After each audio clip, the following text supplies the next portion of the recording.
अंजलि दमानिया जी, क्या तुम्हें रैपिडो के बारे में ब्रीफिंग नहीं हुई है? सवाल तो पूछे जाएंगे और जब जब तुम किसी कश्तकारी नेता के ऊपर लालचन लगाने की कोशिश करोगे, उस समय भारतीय संविधान के तहत जो कुछ आपके ख्यालों के विरोध में कर सकते हैं वो कश्तकारी करेंगे। अंजलि दमानिया जी, याला म्हणतात महाराष्ट्र कोऑपरेटिव्ह सोसायटीज ऍक्ट 1960 आणि रूल 1961।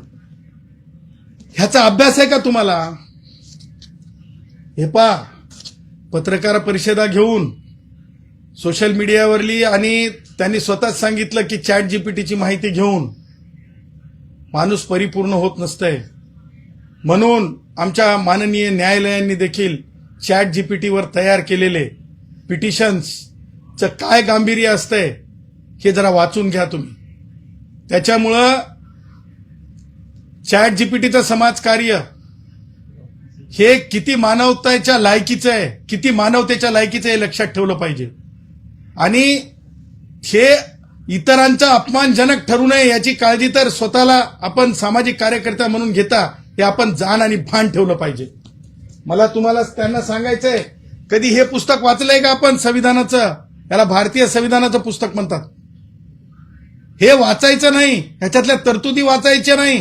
97वी घटना दुरुस्ती माहिती आहे का? किमान माझे ऐकल्याच्या नंतर 97वी घटना दुरुस्ती काढायची आणि ती वाचून बघायची।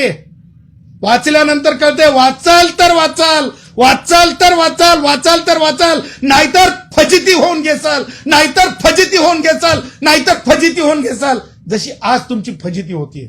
त्याचं कारण सांगतो मी। मला आपल्याला सांगत असताना टार्गेट त्यांचं श्री प्रवीण दरेकर सहकारचे रायझिंग स्टार आहेत। श्री प्रवीण दरेकर हे सहकारचे रायझिंग स्टार आहेत, हे त्यांचं टार्गेट आहे का? कारण लक्षात ठेवा, प्रवीण दरेकरांनी हिंमत दाखवली।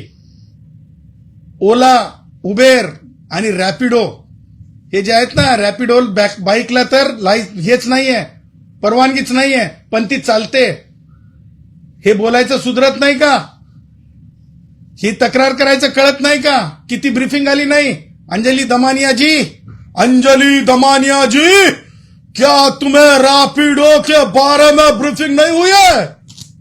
सवाल तो पूछे जाएंगे और जब जब तुम किसी कश्तकारी नेता के ऊपर लालचन लगाने की कोशिश करोगे, उस समय भारतीय संविधान के तहत जो कुछ आपके ख्यालों के विरोध में कर सकते हैं वो कश्तकारी करेंगे।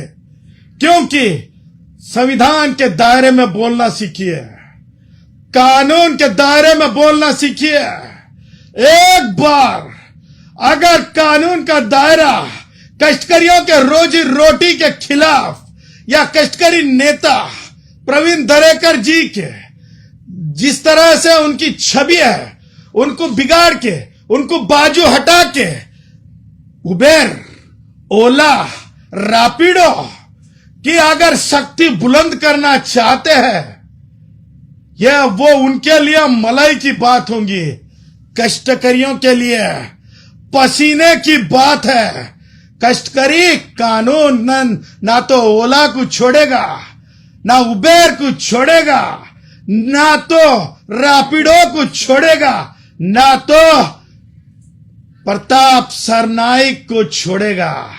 क्योंकि दायरे में रोटी के जो भी आएगा, दायरे में रोटी के खिलाफ जो भी आएगा, उसकी चिंता नहीं की जाएगी। इसीलिए खाली पीली आप प्रवीण दरेकर जी के नाम को, छवि को बदनाम करने की कोशिश ना करें, हे मी आव्हान देखील अंजलि दमानिया जींना अत्यंत कायदेशीर संविधानिक दृष्ट्या सुनवत आहे।